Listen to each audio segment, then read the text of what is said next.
Coming up on this week's show, Rare's lost Game Boy Challenger is found. Japan declares war on the floppy disk. And we chat with Michael Case about bringing Metal Gear Solid and Oddworld to the PC.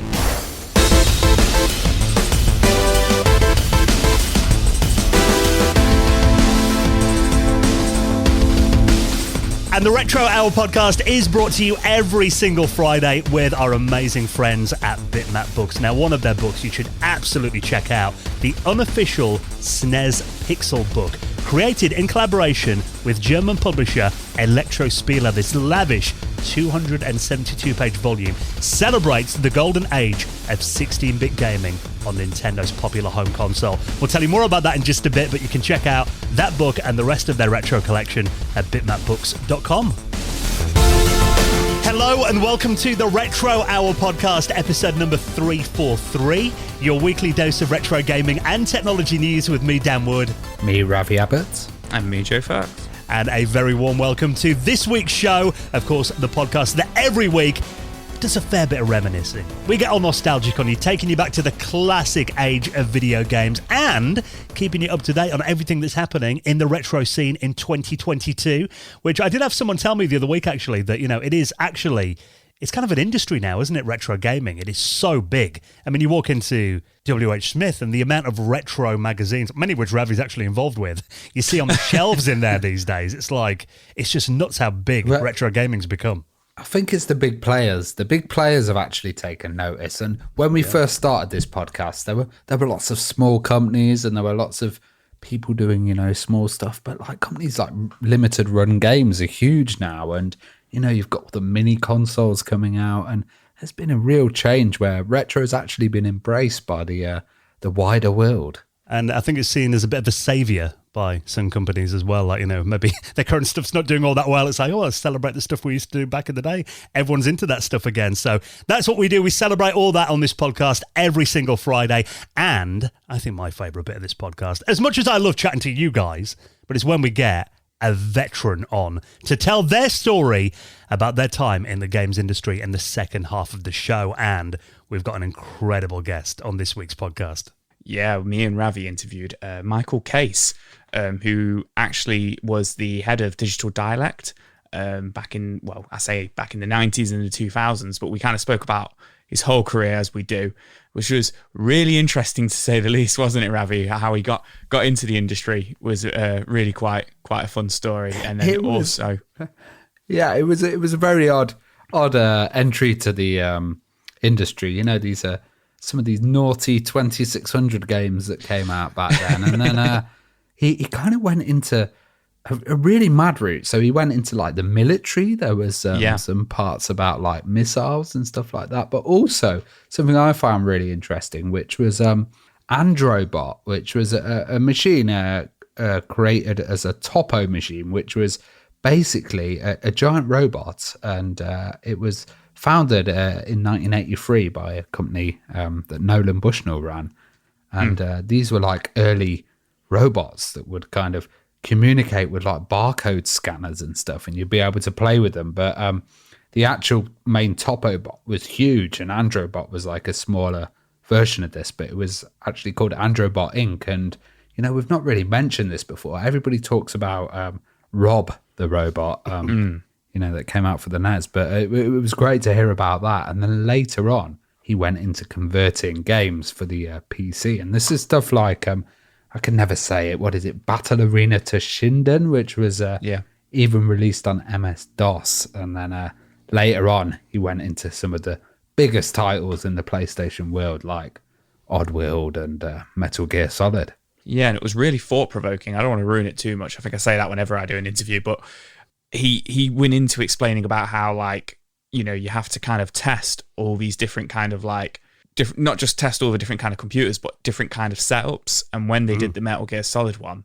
they had like over 400 PC setups to see if they could crash the game and stuff like that, you know, to make sure that it run on everybody's different kind of like potential setup that might be out there, which I thought was really thought-provoking. I was like, I've never thought about that before when porting a console game to PC, that there could be all these thousands of different like graphic cards and setups and stuff like that they have to consider that. So it was a really, really interesting discussion. Yeah, you make a game for the PlayStation, everyone's got the exact same hardware. Yeah. I guess it's a lot of, it's some But then when you're porting the likes of Metal Gear Solid and Oddworld, the biggest PlayStation games of the time in like 97, 98 and the early 2000s and stuff, you got to think like, okay, they're going to sell millions of these games to the PC. They got to make sure it works. So that was really, really interesting. Yeah, you suddenly get people going, my sound's not working, and that's a lot of refunds to give out, I imagine, isn't it? Especially back then when you couldn't patch all it. the resolutions as well that you have to go into, and different effects. Are they going to work on the certain graphics cards, and how people are rendering it? It's quite interesting, actually. People with these consoles, you don't know how lucky they are for developers just to have that kind of one set out, system that everybody knows. Yeah, so looking forward to this one. Michael Case is going to be our special guest on the show in around half an hour from now. Now, of course, before that, we give you a little roundup of what's been happening in the world of retro from over the last 7 days. And I always like it when we see news stories that follow on nicely from recent interviews that we did. Now, you might remember, we've had him on the show actually a couple of times in the last few months, Paul Makacek from Rare, who we were out in Norway with last month doing a few panels and went out for a few drinks with him. Lovely guy. But also we did an episode before that about his work on the Game Boy. And he mentioned to you guys when he did that interview that Rare actually made their own competitor to the Game Boy that was never released back in the day. Turns out this thing was titled The Playboy. And funnily enough, a couple of weeks after you did that interview, one of these prototypes has actually surfaced. Yeah, so I'd never heard of this before. He has actually spoke about it previously on Twitter and with Red Bull, via Red Bull. He's actually discussed this in 2016. But yeah, long story short, the Raz arcade board, which is what Rare used to make their games, essentially he was kind of like, Paul was asked to see if he could get this into a handheld. So he essentially he managed to do it.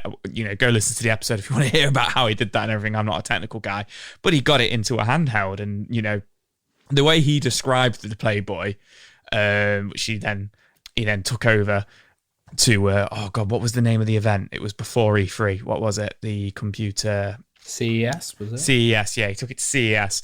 The way he described it, I was expecting like an exposed circuit board, like with a screen hanging off it and stuff like that, but it wasn't. It looks really cool, from the news article where it's been surfaced. And essentially they took it to show to Nintendo, look what we've made, and Nintendo, the story goes, revealed the Game Boy, so he kind of went, oh, well, we won't show them the Playboy then. But yeah, it went missing for a very long time, and it's surfaced. They've found one of the original prototypes, and it's very kindly been put on display at the Retro Computer Museum in Leicester, which is really cool. They haven't said where they found it, so I was under the impression that the Retro Computer Museum was just like, oh, we've got it, we found it, but it was actually the guys at Rare that have found it.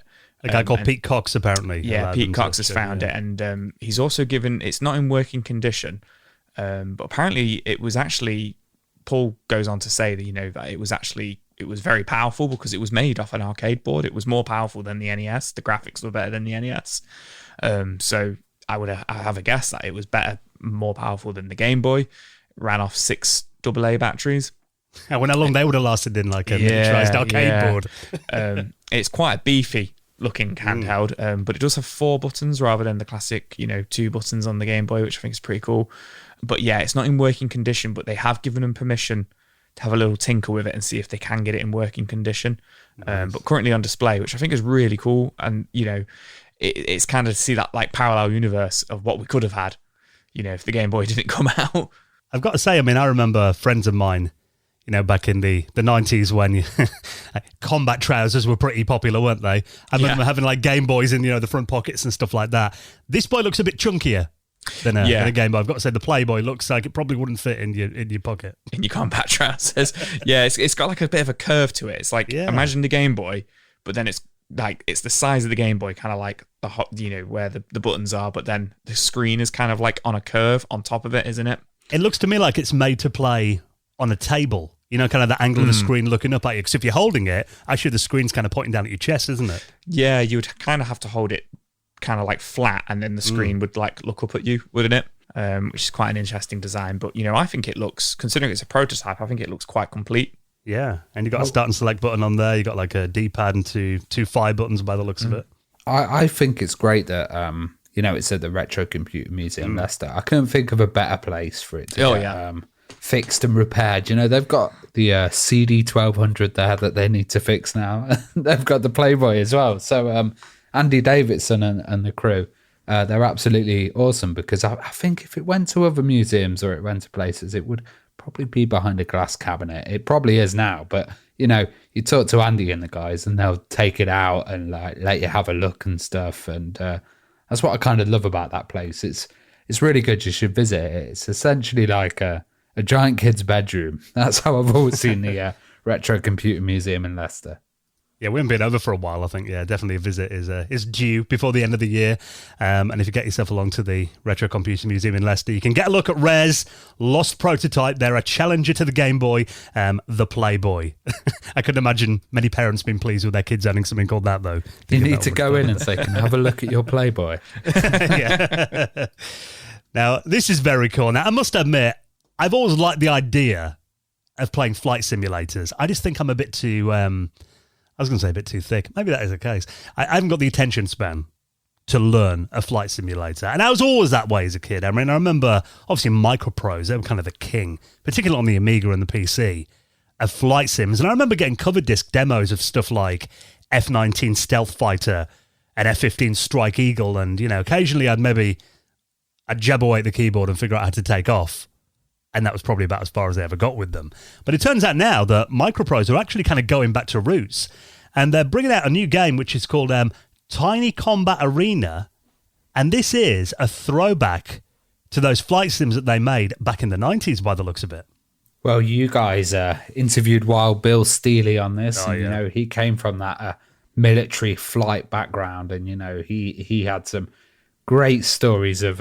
the past and like flight simulators. And you're right, microprose, they released some absolutely awesome ones. Gunship and Gunship 2000 were ones that I remember. This game looks really interesting actually, because thinking about it, flight simulators, when they get re-released and stuff nowadays, they're higher res graphics. Like Microsoft Flight Simulator is just amazing graphics, and it's really done up and stuff. This is actually massive. Massive, yeah. This is actually done in a retro style, and I must say, the look of it looks really like microprose, but they've got that kind of modern crispness to it, and like shader detail. It's the retro look, but it's a lot of these modern retro looking games are doing this style at the moment. What's that Goose game called? It's called literally just like Goose Game. I can't remember what it's called. Yeah, that's Untitled it. Goose Game. Untitled Goose Game. That's it. Like, it's got the same look as that. That's what it reminds me of. Obviously, it plays completely different. It's not, the game itself is nothing like it, but that really simplistic, like stylized graphics, and it looks a lot more approachable. Well, these are the graphics we're used to, but the frames per second we're not used to. Like, I used to remember playing a lot of flight simulators on the Amiga. I'd have to stop at points because I'd feel sick because of the frame rate.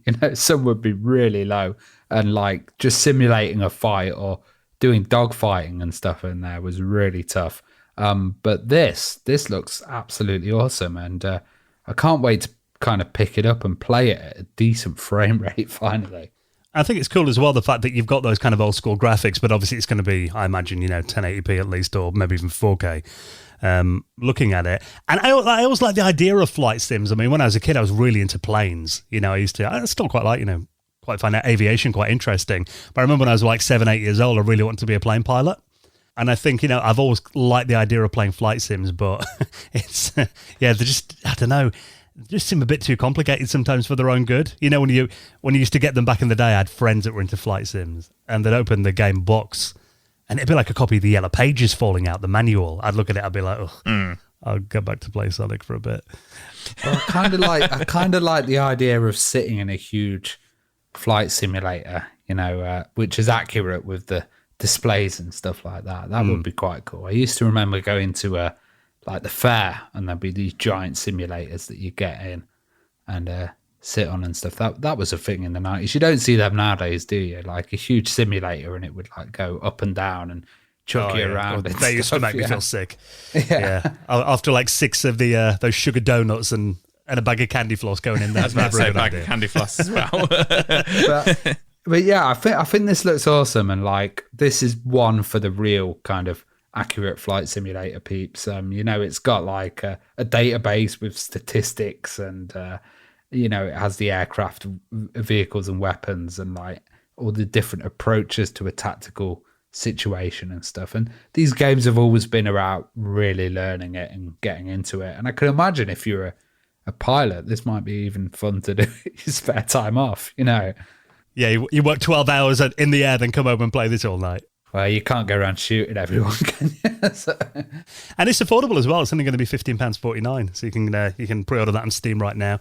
It does look very good, actually. I think if you're a fan of those Microprose games back in the day, this is going to be very nostalgic. And I think if you loved all those classic flight sims, it's going to be something you're going to find really interesting. I was expecting them to come out with something a bit bigger and something a bit wower, but actually, I quite like this because it's directly on their roots. It looks like an indie game. It's cheap. That's a good way to start and build up from that, with Microprose coming back. I think that's a really good way to do it, and to look back and especially have that look and feel of the older games. Don't just come out there with a huge new, right, this is the new Microprose and, ridiculous graphics and not much kind of thought to it. This is a well thought out release. Now, we've been reading about all these headlines, and about you guys. I keep seeing artificial intelligence image generators and making the headlines everywhere at the moment. And we've been playing around with, services like DALL-E, stuff like that. I even heard a headline the other day that there's been this big art contest, and actually the winning image, it turned out, was AI generated. And a lot of people have been that. Caused a lot of controversy. And there's also this out of image thing now, which is really weird, which is you have an image and then the AI, like, Mona Lisa or a classic painting will draw what's going on outside of that image. So we'll kind of continue the room and the landscape based on the image, which is just weird. It's getting scarily intelligent, isn't it? AI. Like before we were all like, AI, it's all right. But now it can start to do images and stuff. It's like, oh, wow, it's got a mind. I, for one, welcome our new artistic overlords, especially if they're doing stuff like this, because it turns out that, while all these other AI services are trying to get, photorealism, this one's really cool. Image to image is actually doing MS-DOS style pixel art. Yeah, this is one that I've not seen before, and it's called image to image. So it takes an input image and it applies with a text prompt. I've used DALL-E, a mini DALL-E, where you type in a text prompt. I think mine was Limp Bizkit Wedding, and that was quite funny. But there was another one. Elon Musk eating crayons, I remember you did as well. Yeah, Darth Vader in the bathtub as well. That was another one. But this one seems to take like an image source and then combine it with another one as well and use the text prompts. But they've been doing it with some classic MS-DOS images, and it's like portraits of Duke Nukem, Secret of Monkey Island, King's Quest, Star Control, and there's a bit of editing and a bit of changes going on in this, but they look like real versions of the actual games. And so I've got this the wrong way around. Originally, I thought it was making MS-DOS style images, but it's not. It's actually turning old school pixel art into photorealistic images. Then. Yes, yeah. Right, got you. I thought when Ravi first sent this over, it was people just reenacting it. I was like, that's hardly a news story, like because it looks that good. But no, it looks that good. Yeah, it looks that good. It's insane. I do find it interesting that I don't know what the game is, but the kid holding the laser cannon. That's Commander Keen. It doesn't quite know what a laser cannon is, so it looks like it's giving him like some photography equipment, which I think is really funny. I thought it was a drinking flask. Maybe some sort of drinking flask. This seems to be more of a high-end one. So image to image has been used recently. There's a Reddit thread on it to upgrade children's drawings. So, children's drawings and then doing like a high-end, like photorealistic version of what that would become. I can imagine there's going to be some scary versions of this. And like, you look at that Commander Keen image here and the kid looks a bit weird, doesn't he? He looks a bit Benjamin Button, kind of like an adult child. Yeah, it's interesting, but it is quite shocking how good it gets. And we're definitely going to have a scary future. But just imagine what games you'd like to see recreated photorealistically in AI. There are some that I wouldn't want to see. I mean, what about stuff like The Witch of Granny's Garden? I knew What you they make were her look going to like? say that. That's like Still your the ultimate scariest, nightmare. the scariest video game character, or like Nemesis from like Resident Zool. Evil. Imagine what Zool would look like, or one of the worms. Oh, that would be weird. The aliens from Alien. How would it make those look in like photo? Oh God, yeah. That would be. I just feel like you're saying all these things, and I'm like, well, worms would look like a worm, I imagine. And then I'm like, the aliens would look like the ones from the films. I don't know, but yeah, I can't get like the Duke Nukem one. How good that one looks. That one's like mind-boggling. Like, it is scary. It's when they can get to the stage where, and I've seen people arguing over this, because I think there was actually a big like newspaper actually couldn't get an image of somebody, so it used like DALL-E, the AI service, to actually make its image for the article. Oh wow! And a lot of people have been kicking off, and it's putting photographers out of business, that kind of thing. I'm looking here, that Duke Nukem one, for example, where he looks like a real person. Maybe in like 10 years, when, or maybe even sooner, if it can animate these, then you could potentially make kind of a full movie. That's the deep fakes, and that's where it all starts to get kind of scary. Like, you could just get the guys from the Retro Hour and put us in a video game. Or really weird. Yeah, I'm not going to encourage that. Well, they got here. I mean, there's Guybrush Threepwood in a Lane from Monkey Island, and that's turned into a real image. And yeah, I'm looking at that, and I think you could at least do maybe a kind of a 10-minute short story using those characters if you animate them properly. And I see it come up all the time on like Facebook and stuff like that. There's one today.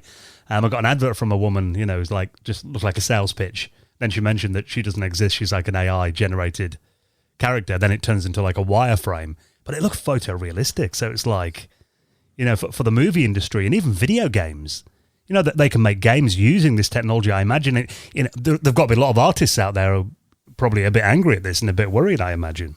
Maybe, yeah. Like, imagine how easy it would be to do like a photorealistic reboot of like an old title.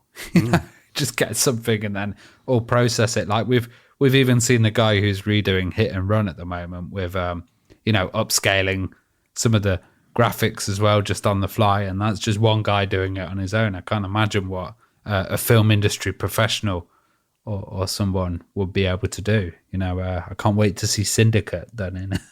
Well, it'd be like, when Toy Story came out, and that was like a benchmark for being the first CGI completely generated movie. The fact that, 2 or 3 decades later, we're getting stuff like this. Although I am looking, the more I look at that Commander Keen picture, the last one of the article, the more I'm thinking this was a mistake. This technology shouldn't have been invented.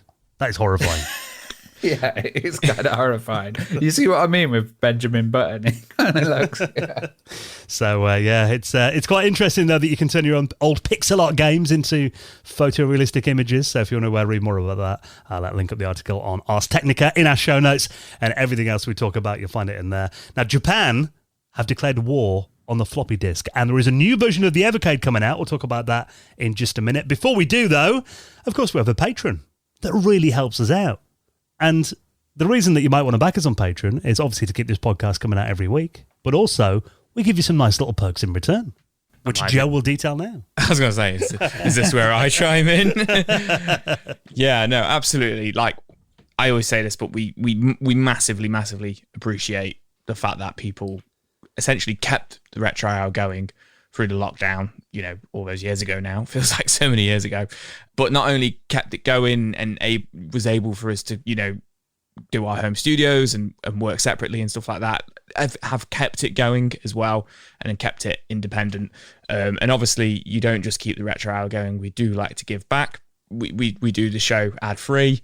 You get access to our Discord. But my favourite part is also access to our After Hours extra podcast, where we do all sorts on that. We've been reviewing video game years. We've been doing our top 5 consoles and top 5 games, particular consoles, and we also do some reviews from our own point of views as well, which is we've just done one where we actually reviewed some games that people suggested to us in Discord.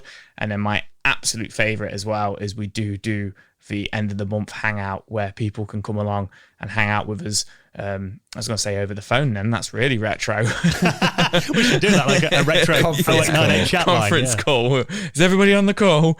No, we do that online, which is like a real virtual users group where we all just get together and we have a drink, and it's just, you know, I always say it to my wife, like when we do the retro hour hangout, I'm like, you know, I'm on with the crew, you know. But yeah, no, I absolutely love it, and it still blows my mind that, you know, we're 7 years in to the retro hour now almost, and we've been doing the Patreon for a couple of years, you know, just before lockdown happened, and the fact that people support us in that way, especially at the moment, I think, because we know that, you know, costs are going up and everything, and you know, we appreciate whether not everyone can support us on Patreon, but for, you know, if you can find it, just, you know, it can be as low as, like, I think our lowest one's like $3 a month, and it does make a huge difference. It just means that we can keep putting the show out every week. I mean, I don't want to go into the amount of work we do on it, but I mean, doing this podcast, it can be a full-time job sometimes, and you know, we've done it every week now for 7 years, and we'd like to do it for another 7.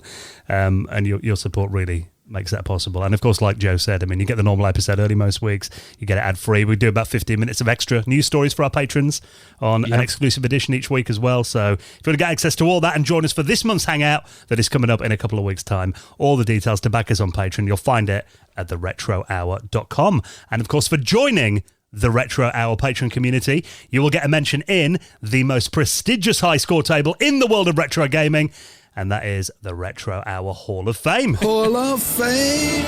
And I'll let Joe give a shout to our latest patron. A massive, massive, massive thank you to Luke Chalice.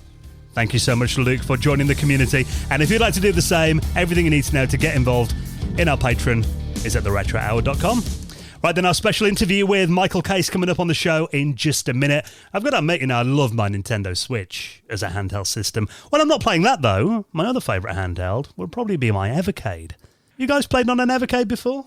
I very briefly played your Evercade last time I came over, which is a while ago now. I think it was around this time last year. I've never played one before, but I'm actually amazed with how successful it's been. And, you know, they spotted a gap in the market, which was people wanting these kind of pre-compiled collections that are really cool, instead of having these endless lists of doom scrolling through ROMs, you know. And I think they've done really well, actually. I know loads of people with Evercades that just absolutely love them and get into that kind of collector vibe with it as well. Yeah, you're right, because I mean, you actually get physical cartridges on them. And there are some great packs. I've got, like, you know, the Codemasters collection, the Atari Lynx collection, the Namco Museum, Bitmap Brothers one I think I've got as well. And it's really nice. It reminds me, because they're offline systems. They're nice and portable. They remind me of playing, like, you know, what you imagine in your memory playing a Lynx or a Game Gear was like. Only, you know, when you go back to the Lynx and you see the display. It reminds me, you know, when I was a kid and you go to, like, Spain or whatever, you'd see these, like, 50-in-1 cartridges for the Game Boy, and they never worked properly. And, you know, there wasn't actually 50 games on it. There'd be, like, 5 games just repeated on it. Just repeated, yeah. They remind me of what I wished they were when I was a kid. Like, they are actually them. They work, you know, they're actual games working properly on a really nice, you know, handheld device. But there's an even nicer one coming out, isn't there, Dan? Yeah, well, I mean, they released the Evercade VS, or the Evercade Versus, back end of last year, I think it was. We talked about that. That was kind of the physical console that you hook up to your TV. That was 2-player, wasn't it? Yeah, the first one we could have 2 players. Yeah. But kind of, you know, in the vein of what Nintendo did with the Switch, you know, upgrading it to a nicer screen and everything, they've actually got a new version of this called the Evercade EXP. Now, this gives you a nice high-resolution IPS screen. I love the fact that it's in 4:3 format as well, you know, because a lot of the classic games were. But also it's got a thing called Tate mode in there as well, because there are some really nice shooters on here on the Evercade. And obviously a lot of those kind of classic shoot 'em up games, they had vertical displays in the arcade, didn't they? Yeah. So actually you can rotate it 90 degrees and play them vertically on the screen. That reminds me of the Lynx, like that kind of thing. I thought of the Lynx as well, but I think that's really cool. I think the IPS screen's really important, actually, because, you know, being able to view it from all angles, especially if it's a portable one and you're playing it in some odd position or something, you know, I think that's really good to actually have that. And OLED, if it was OLED, it would be very expensive, wouldn't it? So I can understand doing it in the IPS vibes. I think IPS is, for a screen that size, it's only 4.3 inches. I think, that's more than good enough for that. For sure. And it's got stuff you expect on there today, USB-C, built-in Wi-Fi to it as well. Although this is actually the first Evercade that they've preloaded games onto the actual device as well. Every Evercade EXP is going to be preloaded with 18 classic Capcom games as well. And this is actually the first time that these Capcom games have been featured on the Evercade. And there are some incredible ones on here as well. 18 of their best arcade titles. Yeah, I thought this was really cool. So there hasn't been any Capcom games whatsoever on the Evercade yet. They haven't done a Capcom cartridge or anything like that. So like you say, there's 18 games on this, and it's 14 arcade versions. So you get 14 arcade games, and then you get 4 console games. So the 4 console games are Mega Man, Mega Man 2, Mega Man X, and Breath of Fire, which I think are really, really, really solid games. And then the arcade games that you get, which will probably be taking advantage of that tape mode, as 1942, 1943, 1944. They're great games, but so really, hard. really good games. Yeah, very hard though. It's a good job you get unlimited credits on these things usually. Yeah. So, but some really awesome games on there. You got Bionic Commando, Captain Commando as well. Commando, one of my favorites, Final Fight, Forgotten Worlds, Ghouls and Ghosts. Hopefully, speaking of needing continues. Yeah, I was going to say, speaking of needing continues, hopefully they're unlimited in there. Legendary Wings, Mercs, Street Fighter 2, Hyper Fighting, Strider, and what was Hyper Fighting? Was that Turbo? That was the I'm pretty sure that was the last Street Fighter 2 arcade game that came out. It came out at the back end of 1994, right. And it was the one. It was made on.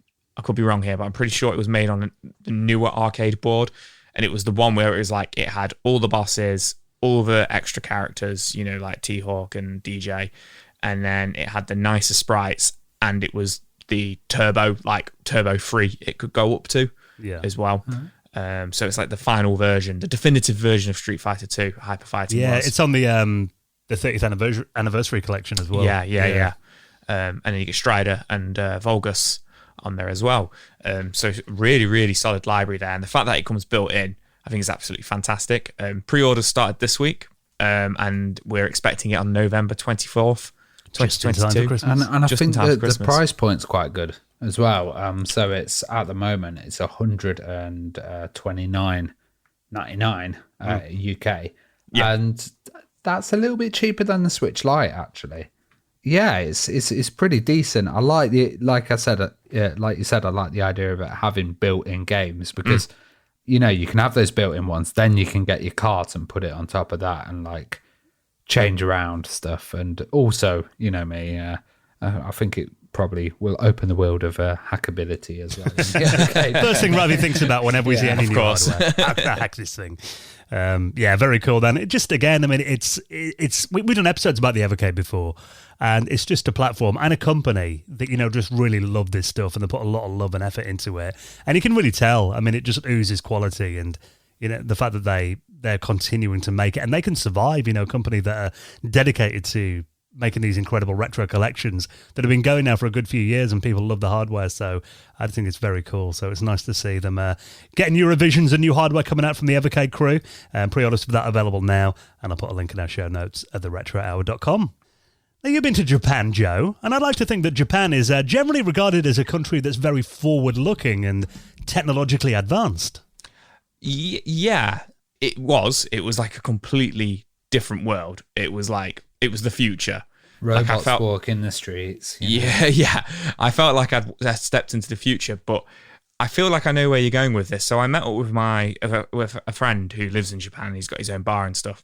And when we met up with him, my wife pointed out when we were going around a lot of the markets that there was a lot of like landline phones and like fax machines and stuff, like shops repairing them, like fax machine repair shops and old house phone repair shops and stuff. And my friend was like, oh yeah, he said, although Japan are really futuristic, they're very savvy in the fact that if it ain't broke, don't fix it. And in that regards, they continue to use a lot of old technology, or they will just keep using something, until it does finally give up the ghost. People will have a fax machine and everybody will still fax each other, or a family will have a house phone, and rather than buying a new one or just using their mobile phones, they will get it repaired because people still use landlines. So although it was really futuristic, there's that kind of like recyclable lifestyle is there as well. But I'm not too sure about this next. Well, they only turned off their pager service apparently in 2019. Yeah. So, but I'm not too sure where they're going with the old floppy disks here. So tell me about this. To me, this seems like a governmental thing. So they've declared war on obsolete media. But before we read this story, we need to talk about one other, which is Japan's cybersecurity minister. This was in 2018. Announced he'd never used a computer. Oh, wow. So Qualified for the job. Yeah, exactly. And he said, "Oh, that won't affect any of the positions." So I think this is maybe a kind of thing coming down from uninformed people in the top. But they're basically saying that they're declaring war on old media, which includes CD. One which really frustrates me, mini discs. Oh, you love your mini discs. So essentially going completely against everything I just said.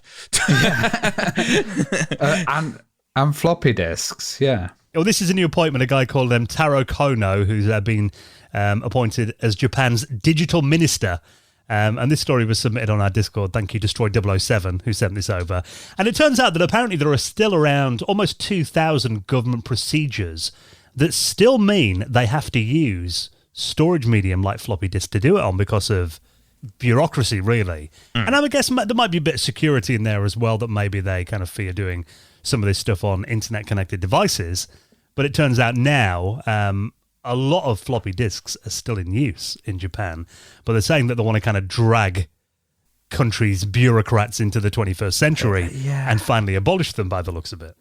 It's scary because I think there's a really big argument about having computers that are running stuff like infrastructure, nuclear missiles, stuff like that offline and having no connection with it. Maybe not have them running on floppy disks, but CDs at least would be a good idea for backing up. They don't mention DVDs and stuff, so maybe they're all right with that. But it also seems like there was a case where two ministers left, two members of Tokyo Police Force lost two floppy disks containing information on 38 housing applicants. So I think the problem is with the Tokyo Police Force, not with the format there. And it might be kind of taking the blame for the mad stuff that's happened. But in 2022, it's easy. Every government in the world has got their own kind of private cloud storage where they do stuff on that, is not accessible from the outside, and two-factor authentication, all that kind of stuff. It's just surprising that in Japan, I imagine these rules were probably written decades ago and they've just never updated them. Yeah, well, we covered a story which was in 2014, which was about floppy disks not being used at the stop being used at the military facility for nuclear weapons in America for nuclear weapons. But these weren't like 3.5-inch floppies. These were the old floppies, the big 8-inch ones. Yeah. And that was from the 70s, kind of leftover stuff from that. Yeah, it's interesting. I said in a comment on this on RMC actually, it shared it as well, and I said we should make ninja stars out of the floppies and fight back, make sure that they're kind of reinstated. And if they're getting rid of mini discs, send them all to me, please. Yeah. Ravi, actually, you've stopped using your phone for like Spotify and that. You've actually gone old school again this week. Mate, I've gone down the mini disc rabbit hole. So like Spotify and stuff, all the music was limited, and I've got my old mini disc player out, and one battery will last me like 54 hours of continuous play from 1AA, and it's quite good quality. I've been going around listening to my mini disc. It's quite big, of course. I've got NetMD working, and I've gone on all these mini disc like groups on Facebook, and people are like really into it. I saw a guy like head to toe in mini disc branded clothes and stuff. So another rabbit hole for me to go down. So next time we see you, you're going to be wearing a mini disc shell suit or something. I'm going to record the retro hour on a mini disc. That's the way to go.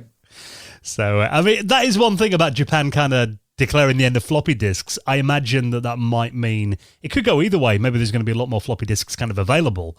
Because I know that Sony stopped making them, didn't they, around... We covered it on the news in an early episode around 2016, I want to say. Yeah, maybe the government's been hoarding loads of floppy disks and they'll get released, new old stock. Or maybe they're going to have a mass old media burning. That's the thing. They'll throw them all out. That would be awful, wouldn't it? Yeah, it wouldn't be good for security if they suddenly put them all on eBay. I imagine with all the government secrets on there. So I'm just being a bit optimistic there. But there you go. Rest in peace to the floppy disk in Japan. Now, before we get into our chat with this week's very special guest, Michael Case is coming up in just a moment. Let's give some love to our incredible friends at Bitmap Books. Now, of course, we love Bitmap Books, and they have supported the Retro Owl for many years now. We love Sam and the team there. And one of their books, actually, I'm a huge fan of. I love their pixel books that they do. Now, this one is called the SNES or the SNES Pixel Book, and this is a celebration over 272 pages of the golden age of 16-bit Nintendo gaming. And we've all got Bitmap books in our collections, and they're just a work of art, aren't they? They're gorgeous. Like, I love the sleeves that they have in there as well, but also like the quality of the screenshots and the prints are just unbelievable in Bitmap Books games. I really love them. They're an ideal accompaniment to have if you just, sipping a tea or having your coffee and you just want to check out some of the older systems. And the amount of work that goes into these as well, obviously, the Super Nintendo had a massive portfolio of games on there, and they've got tens of thousands of screenshots, not just generic ones, though, ones that were specifically taken, they've been composed, and you know how nice they make the screenshots look on the pages too. And it covers, some incredible games on there, including obscure things, the big classics that you played back in the day, Street Fighter 2, Super Mario World, Super Castlevania 4, Axe Play, all on here as well. They put them all into genre, and there's also, as well as the images, you get really thoughtful and fascinating insights into the design of the games as well, and also how they impacted modern gaming too. So if you want to get hold of this book, it is a must-read for Super Nintendo fans, and you can get it right now and check out the rest of their retro gaming books. All the details are on their website at bitmapbooks.com. Now, while we're talking about good reading material, I can just give a quick mention as well to Ryan Berger, who's a long-time supporter of the Retro Hour. You might have heard about Old School Gamer magazine, which was, it's been a free magazine that he's been doing for about 5 years with a free issue, and that you can download every couple of months to bring it out, but they do a paid-for version as well. And actually, he's got a Kickstarter running at the moment because they really want to take this incredible multi-plat retro gaming magazine to the next level. So if you want to support that, Old School Gamer magazine is the final weekend of that running on Kickstarter, so you'll have to be quick if you want to jump on that, but I'll put a link to that in our show notes at theretrohour.com. Good luck with that, Ryan and the crew. Right, next, we're going to be getting some stories about classics like Metal Gear Solid and Oddworld and bringing those games to the PC with our special guest, Michael Case, is next on the Retro Hour podcast. You're listening to the Retro Hour, and we're chatting to Michael Case about porting PlayStation games to the PC. Now, Michael, how you doing?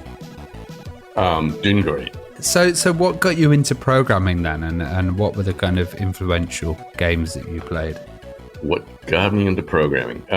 Let's see. I guess, man, I don't know if he was from the CIA or from wherever, who came into my classroom when I was in junior high school and told me that computer programmers going to be the highest,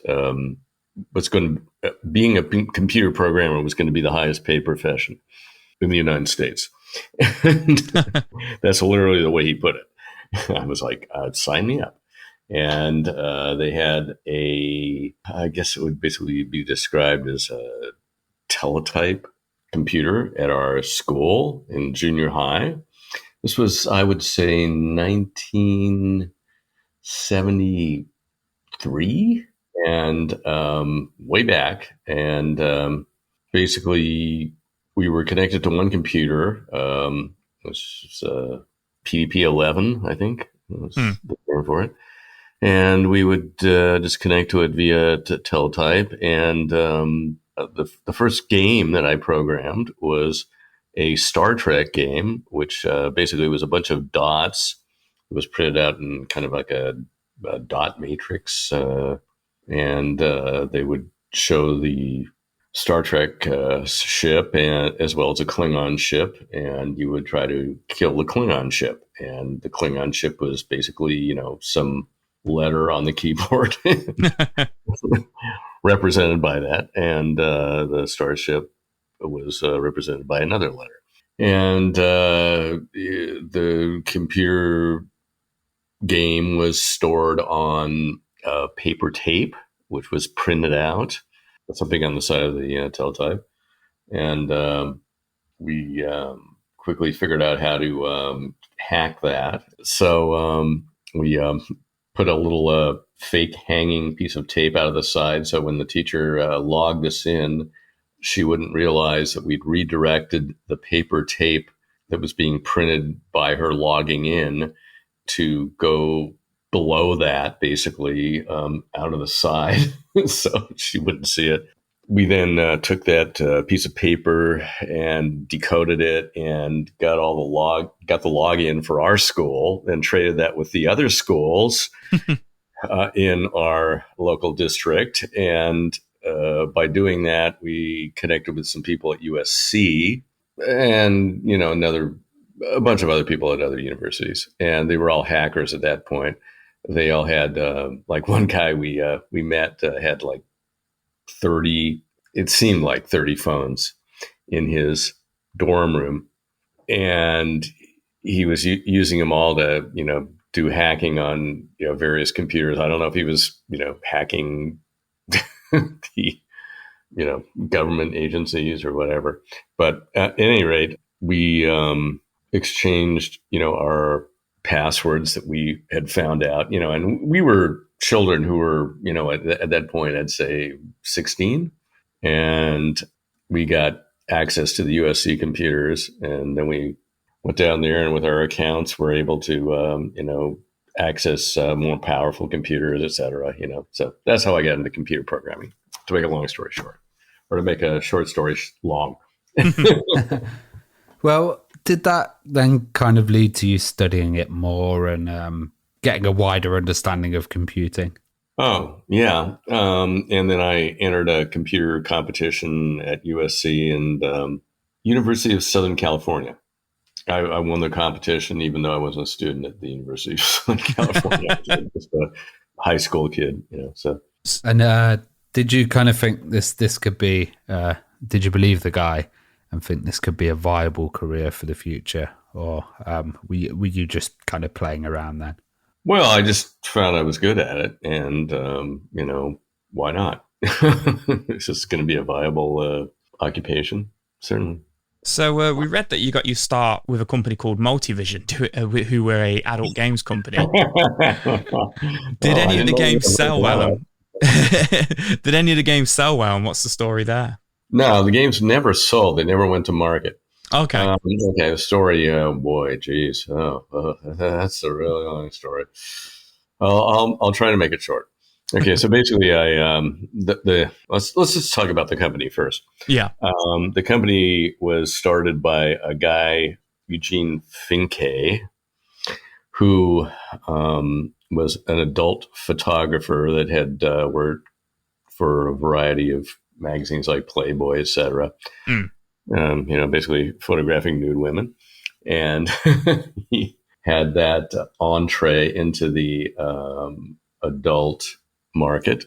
So he used that to convince a guy who was I'm trying to remember he was a physician, I think a dermatologist, I want to say, to give him some seed money to try to do a video game, because video games were the hottest thing at that point. That was during the point of the Atari 2600s. The Atari 2600, of course, yeah, you guys. Yeah. The height of its career, we could say. And he had this full plan for a media campaign, etc. This was, I guess, basically sold by Eugene to this dermatologist, because Custer's Revenge was a game that was being done at that point. I'm sure everybody knows about Custer's Revenge. Yeah. And so he wanted to make more classy adult games, appealing more to men and women. At that point, there was no way to program the Atari 2600. There was no instruction manual. I basically had to reverse engineer, the entire platform from scratch. I made a wire board for a Apple II that would allow me to connect to it, and basically figured out all the instructions just by trial and error. Because at that point, Nintendo completely controlled that market, and they would give their information to nobody but the people that were doing authorized games.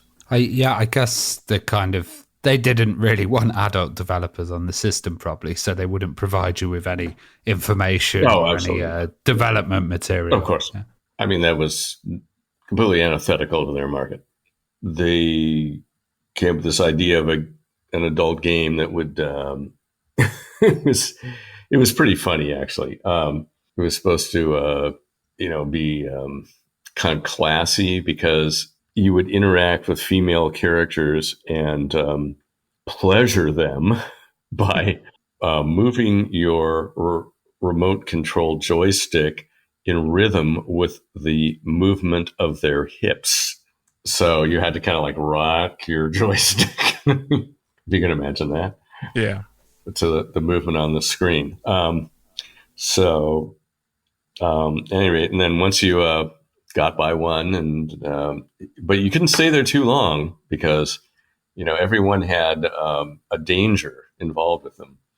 One was succumbing to passion. The husband comes home, kind of thing. There was another one was a snake pit. You fell into a snake pit, and anyway, they were very kind of weird, those titles for the 2600. I remember a Soft Porn Adventure was one from Sierra as well that was out at the time, and it was it was for the Atari 8-bits, which was they were called Online System at the time. But yeah, there was some really weird like themes and stuff in there, like snake pits and husbands chasing you. Yeah. Oh yeah, the snake pit one. What was that? That was a very famous game. Can't remember the title. But that was the first one that has sound. That had a real good theme, sound background. They figured out how to do that, because basically on the 2600, the big problem was you had like one oscillator. Just it was like a mono synthesizer. So you had like one note. You could basically play at a time. And they figured out how to modulate it in such a way that you could create a theme, basically. Change it once every 40,000, 1/40,000th of a second, I guess you could call it, to create a theme. Yeah. Activision did that game. What was that game called?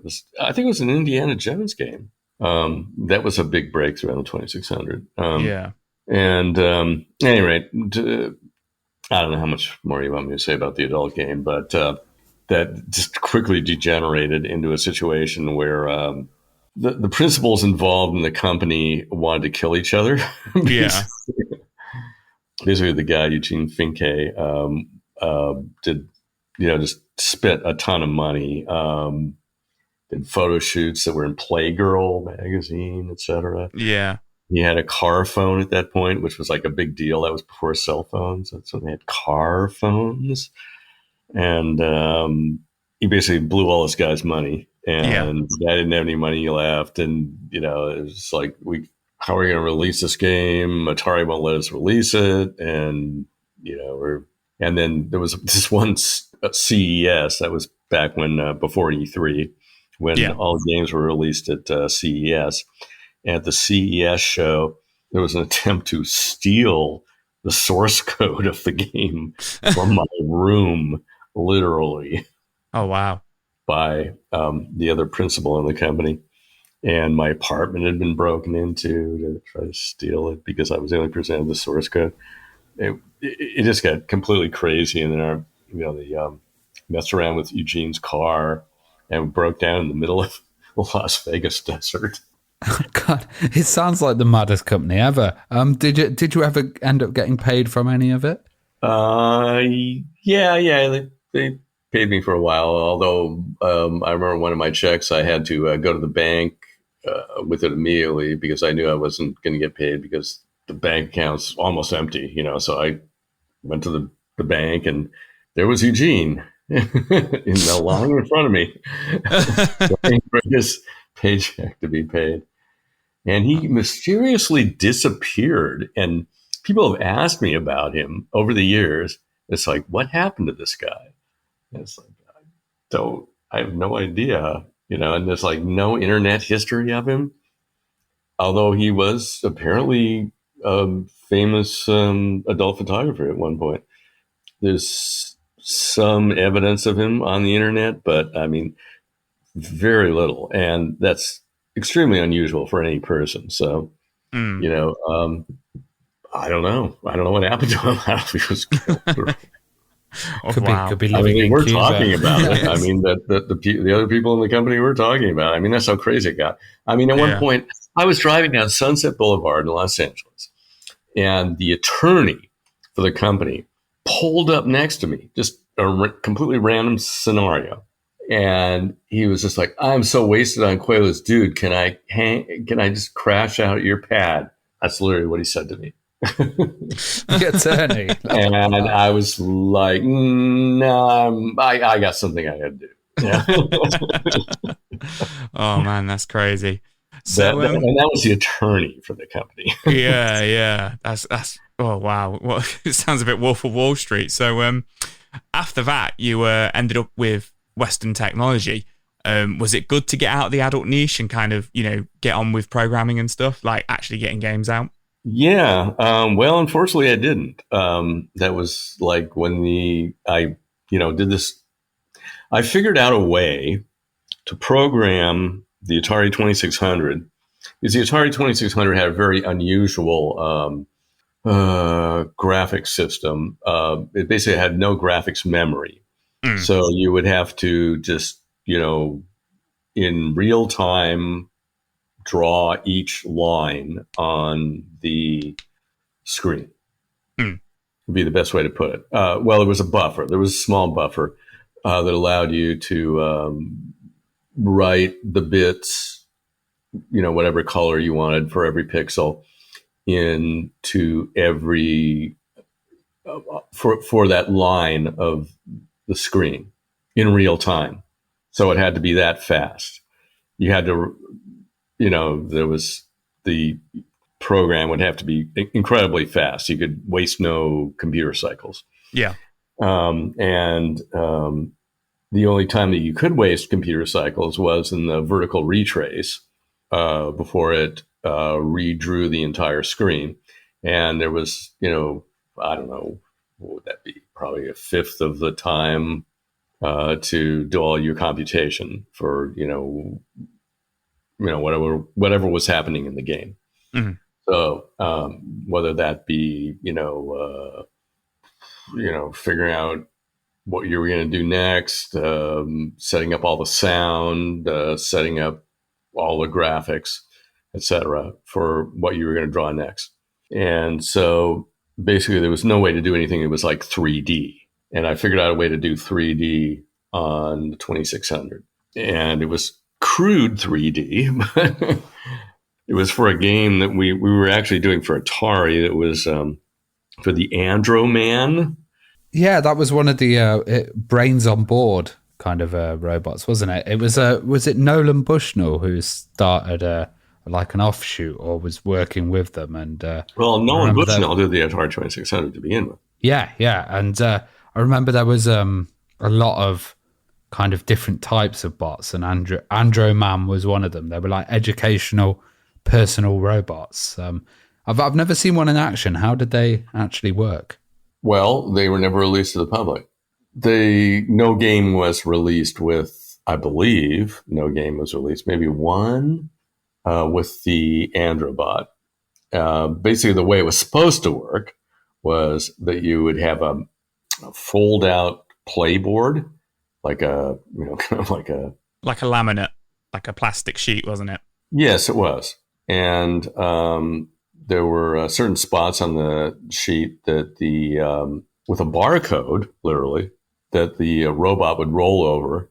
And as soon as it rolled over it, then it would know where the robot was on the sheet. And using that, it would interface with the video on the screen to, let you know where you were on the map, and it would do something depending on the game. One game was a clue game, like, the mystery game Clue. One of my friends at the company did, and he actually completed that one. I did Androman on the Moon, where I think I called him Androman, Androbot, something like that. And he was exploring the moon. And, so basically what happened was every time you went over a different barcode, it would bring up a different graphic on the screen, and you would go into a different screen experience. And then you play a game on the screen, and then you go to a different, spot and scan a different barcode. And then that would, basically go into a different game. And so one of them was 3D, where you'd go like down this tunnel and you'd be shooting at things flying at you. And another one, it was basically kind of a rip-off of a video game that was in arcades at that point, where you were shooting at towers. It was it was Star Wars, basically. Yeah. So we did that, and that looked 3D too. So that was a game that I worked on for them. But it was never released because it's 2600, exploded with the imploded, I should say, with the ET game, which was buried in the desert in Southern California, Arizona. I'm sure you know about that story. Yeah. Oh yeah. We've had the developer Howard Scott Warshaw on, actually. Oh, cool. And it was really interesting to hear about that. like. With the video games crash. They dug him up. Definitely. Yeah. Atari Game Over was the documentary. Right.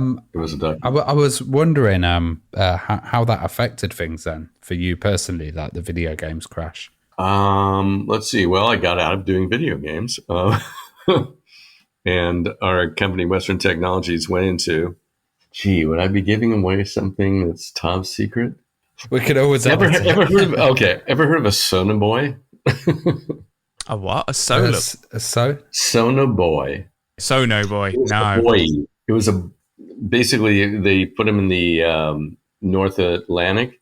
Yeah. And around the Arctic, and we're supposed to pick up signals from Soviet subs. Oh, okay. Something for that. The cool thing about it was a 1-bit computer. That was on the Sonoboy, which, basically floated and, picked up sounds. And I'm sorry, a 4-bit computer.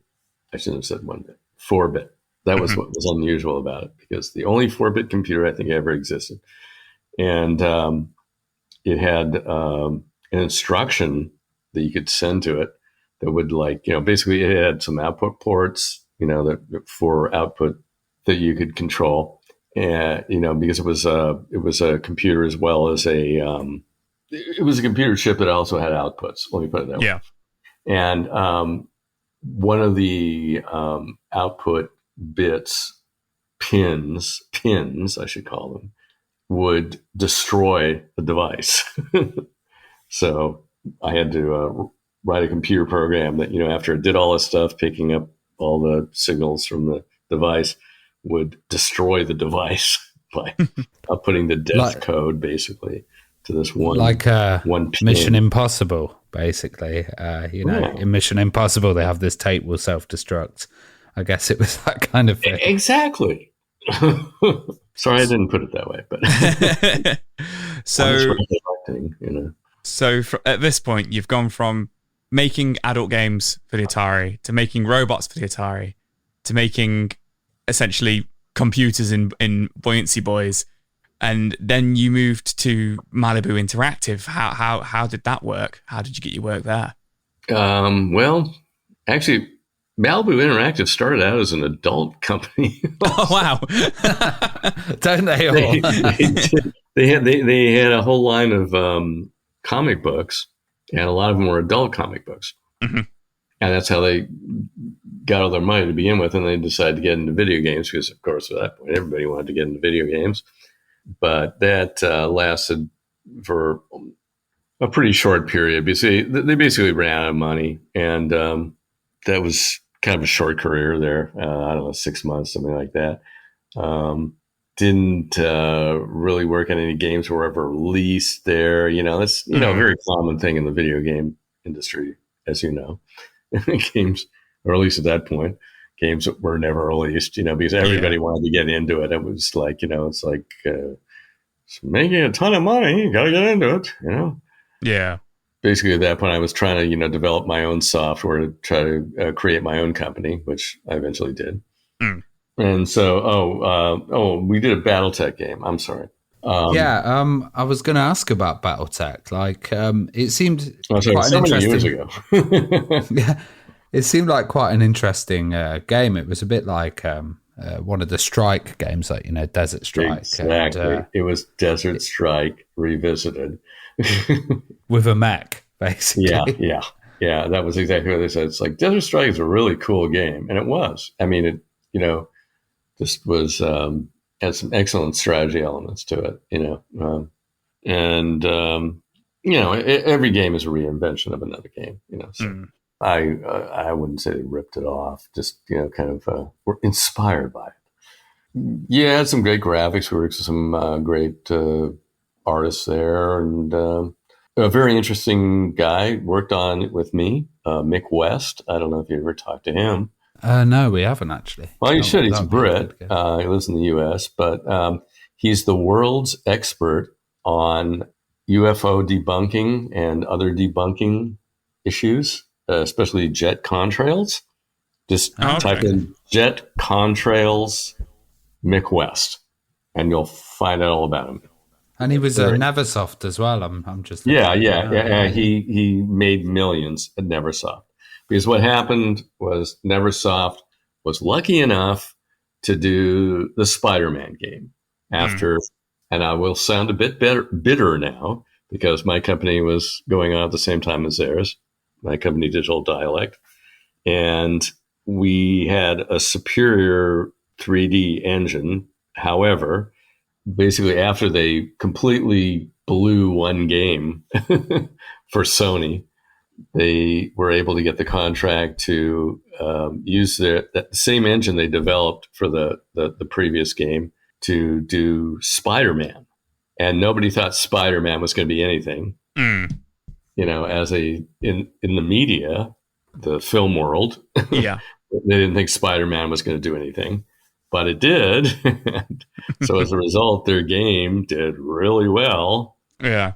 And they just kind of happened to be in the right place at the right time, and they made millions off of it, and as a result became darlings of Sony, and went on to do a bunch of other Spider-Man 2, 3, 4, and a number of other games, and he became a multi-millionaire. And so as a result, Mick West is now the world's expert on jet contrails.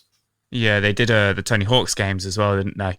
Which were they did, yeah, which were like the biggest games in the world at the time. So it did all right.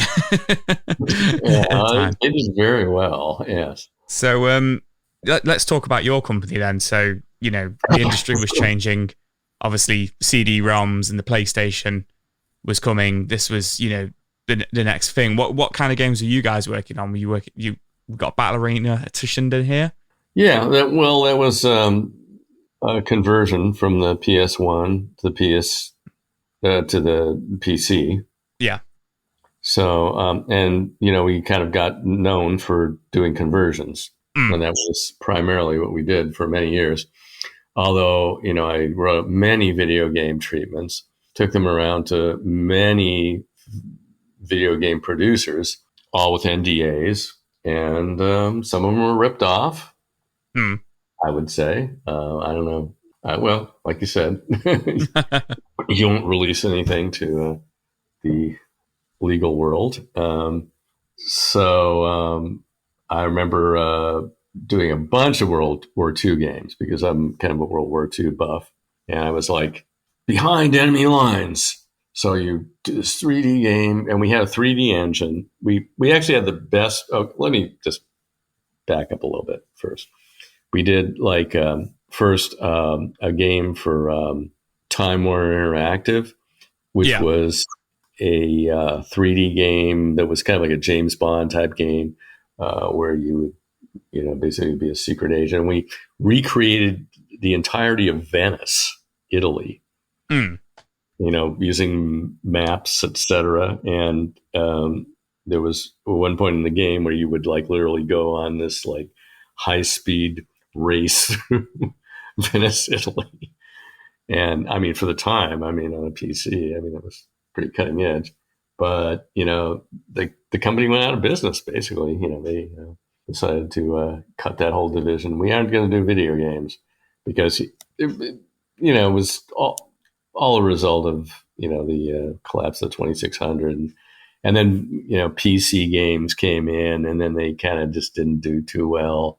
Some of them did, some of them didn't, but they decided they didn't want to do that, be in that business. They wanted to be into multimedia, which that was basically the idea that people would want to buy CD-ROMs and put them in their computers and basically have audio and video experience of encyclopedia type of thing about, any subject you'd want. But then the internet suddenly arrived. And internet browsers, and all of a sudden all the information you'd ever want in the world was on the internet. And so there was no reason to have those. So that was a brief phase that our company went through also. But I don't know. So anyway, so we, did that, did a video game for them. And so we had a 3D engine as a bottom line that was, pretty much cutting edge. I remember literally, and here's an interesting thing. You might want to not cut this out. There was, at that point, they would have meetups for people who were doing video games in Los Angeles. And I went to one of them with our video game that had the entire drive your boat, your high-speed boat through Venice, through the canals. And everybody was like, oh, my God, look at that. And everybody was like congregating around our computer. And right next to us was the company, you'll know the name of the company, but Warcraft. I won't say the name. It was doing Warcraft at that point. Yeah. And, with a bunch of little goblins running around the screen in 2D. Yeah. Right next to us. And nobody looked at their screen. And then years later, I was like, oh, my God. I was going to say, like, I was going to say, like, Battle Arena to Shinden, like, really pushed those polygonal characters and stuff, and it was still MS-DOS. So, did that like require a graphics card and a bit of grunt on your machine to get it running? Well, I don't know exactly what you're asking. Do you mean did it require a lot on the user's machine? Yeah, I was just going to say, like, with the extra adaption of graphics cards and people start buying them, did that make like developing these 3D titles and running this 3D engine easier? Oh, yeah. Well, yeah, it certainly made it easier. I mean, that they wouldn't have happened if, those cards hadn't been around. And everything was going 3D at that point because we had this 3D engine. Yeah, that made it easy. And we did, push as many polygons as we could.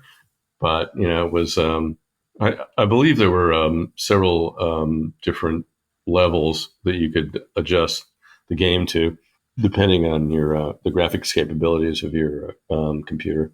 One that would run just like on a regular computer, a regular PC, and one that would run on one with like a NVIDIA card or something like that. I guess that's always the difference with a PC, that you have to kind of hit all of the consumers that have all the different setups and be able to run it in low settings as well as high. Yeah. Always a pain in the ass. And, that, of course, in addition to ability performance of the graphics on the computer, you also have to deal with, crashes on various computers, because the testing requirements were like very intensive, and they always have been on the PC, and they still are. I mean, you can see people making complaints all the time on Microsoft forums, et cetera, about their Microsoft games.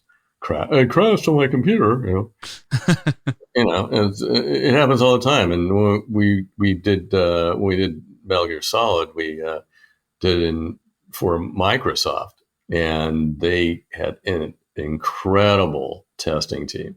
They were running like, I don't know, 400 computers. Oh, wow. People running on computers every day, on, with every variety of configuration, every variety of graphics card, and there were so many graphics cards at that point. It was ridiculous. It's like, well, it crashed on this Multivision, was Multivision out of the picture at that point? I forget. Card. So there would be those 400 computers running, and then a couple of them would come to you and say it crashed on this setup and it crashed on that setup. And then I guess you and your team would then have to work out to stop that crash from happening, just in case if a consumer has that setup, I'm guessing. Exactly. And so what we had to do at one point was send one of our programmers over there to work on it with them, in their test lab on the actual computers. He was the guy who wrote a lot of the code. Malkia, he was this Bulgarian guy, and he ended up getting hired away from me by Microsoft because he was against his NDA. But who am I against Microsoft? I didn't say that. Allegedly. So speaking of all these different developers and Microsoft and stuff, what was it like working with all these big different companies? PlayStation. Was there really strict requirements for the ports and what you guys were working on? Strict requirements? Nah, I wouldn't say so. I mean, it was, well, if you run those games today, they won't run on a computer.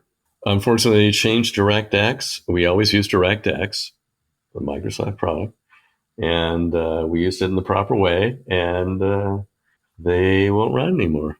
So you have to get a vintage computer if you want to run any of our games. So Abe's Odyssey Oddworld was one of the biggest selling games for the PS1 at the time. Was there a lot of requirements to match the PS1 version when porting that? The people at Oddworld were very easy to work with, and they gave us great access to all their content. So it was very easy to do the conversion, and we were able to talk to their programmers, et cetera. So basically it was all written in C programming language. So, we just had to convert to C so that it would run on the PC. Not too much of a problem. I mean, the graphics pipeline, there was, some issues with that, just converting them to the format that we needed to use on the PC. But it was pretty easy. It was a pretty smooth experience. And, the game was very well written. The programmers did a good job on it. So, it ran very well on the PC. So I wouldn't say there were any problems. We did have to do a number of foreign versions in different languages. And here's the fun fact that when we did the Japanese version, they realized at Oddworld that they had to completely redo all the graphics on Abe because he had 4 fingers. And 4 fingers are considered naughty. How would you put it? Yeah. Japan, because of the Yakuza, because they chop people's pinkies off in the Yakuza. Yeah. So they had to make him have 3 fingers. So they had to redo all the graphics. And it took like 2 weeks running all that stuff through the Silicon graphics machines that they had to, redo every image of Abe with 3 fingers. Oh, wow. So you mentioned, obviously, that you ported the Metal Gear Solid port from PlayStation to PC. And obviously, such a huge game, probably the biggest game in the world around 99, 2000 when it came out. What was that like? And was there a lot of pressure there? You mentioned there was the 400 PCs testing the game and stuff. What was the experience like? The fun fact about that was we showed it at E3 because Microsoft was actually behind it, although it was actually released by Konami. Mm-hmm. That was the name that was stamped on it. Yeah. On outside the box, and not the name of our company, although it was in the contract that we had with Microsoft that our name had to be on the package. And they didn't do it. But they didn't do it, and what am I going to sue Microsoft?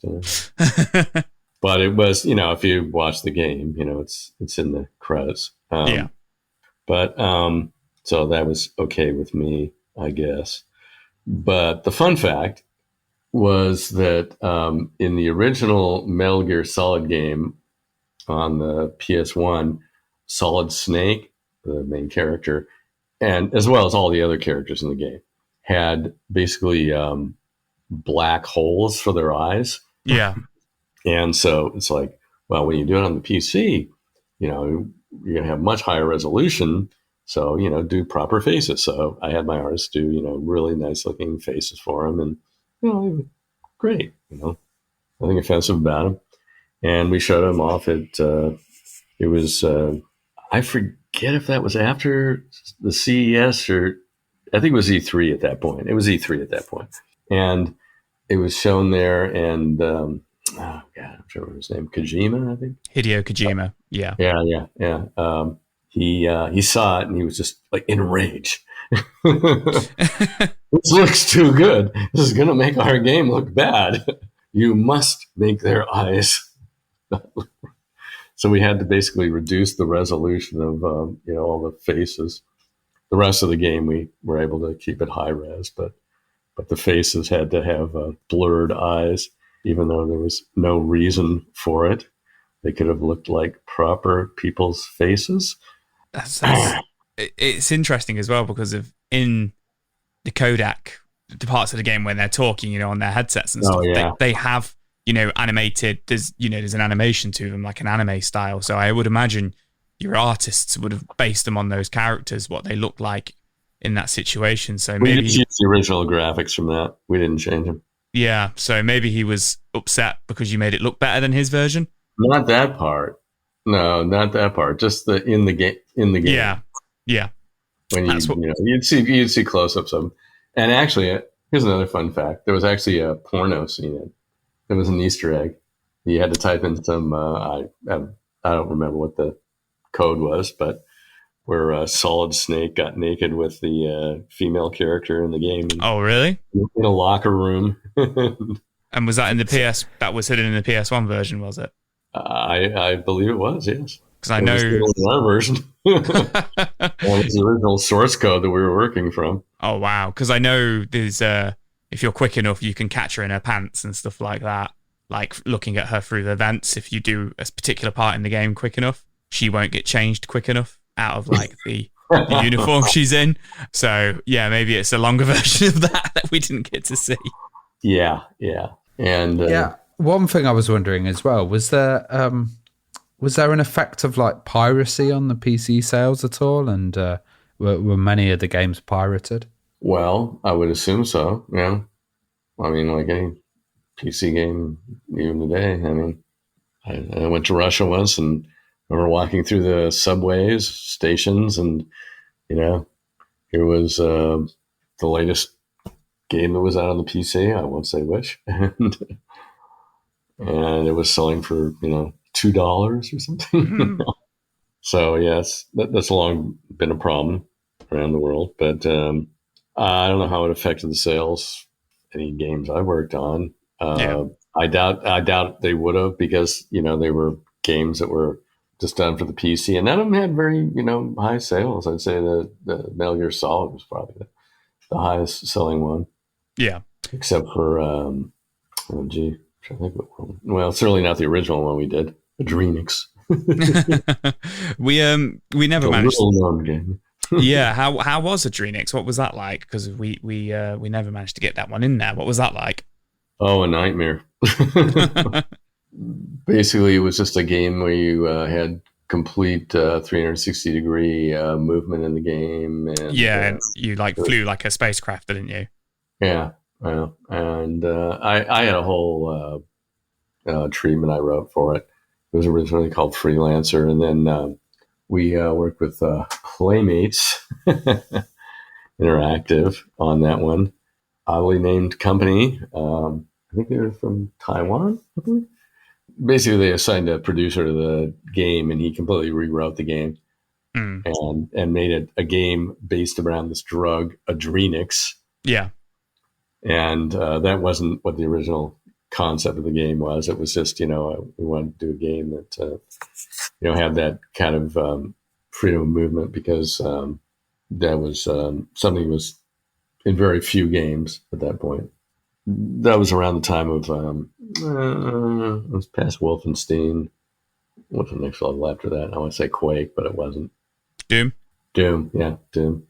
That was when Doom level games were around. But, Doom didn't have, full 360-degree movement. It was all, you just had to walk around a kind of semi-2D world with some 3D elements. But this was like complete 3D movement, So we did have an engine, what we call Cancun, that we actually sold to some other companies that developed games with it. But unfortunately, none of those games were ever made it to were ever sold to publishers, or were released by publishers, I should say. But were used by a variety of companies around the world because we had very low license fees. So yeah, with that game, the best part of the game is the cutscene at the beginning. You can look it up on the internet. It's friggin' hilarious. Look up Adrenix cutscene. I don't know if you've ever seen. I'll have to look it up after, because it's out of all the games we spoke about, it's the only one I've not played. Obviously, other than the adult ones for the 2600. So, was there any titles you would have loved to have port that you never got the contract on, or anything you just missed out on? Like the Spider-Man game, unfortunately. Well, yeah, I definitely wanted to move out of the whole arena of porting games. That's why I wrote up a bunch of treatments. And well, basically, I went around to every video game company at one point, and I had treatments for a variety of games. One of my main ones was a World War II game called Behind Enemy Lines, and at that point, I'm trying to remember the exact year, it was around 2000. And every game company gave me the same line: nobody's interested in World War II games. Kids now have no interest in that. They don't know what World War II is. It's kind of like the way people feel about World War I now. Yeah. Or maybe before that movie came out. And they just all passed on it, but I had them all sign, non-disclosure agreements. And then Saving Private Ryan came out. Yeah. And all of a sudden, every game was a World War II game. Medal of Honor, yeah. And one of them was called Commandos Behind Enemy Lines. And that was, I won't say which company, but was one of the companies that I have a non-disclosure agreement with that they signed. But they can say, hey, we were working on this game before it, So, well, but I was the originator of the World War II games. Oh man, it sounds like you had a tough time with people. How do I word it? Not getting to the finishing line first, but just bigger companies coming up with an idea that you've already worked on, or something you've already started to put out. Sounds tough. Yeah, well, I don't know. I'd like to say I was ahead of my time, but we had an engine that was ahead of our time, and some games concepts that were ahead of their time. UFO games, certainly, and one of those too. Well, there was a ton of those. Nobody wanted to do those, but yeah, wrong place, wrong time. Didn't do the Spider-Man game. So now I'm not the world's expert on jet contrail. Well, Michael, it's been awesome to chat to you, and thanks so much for coming on the show. Well, thank you too. It was a pleasure.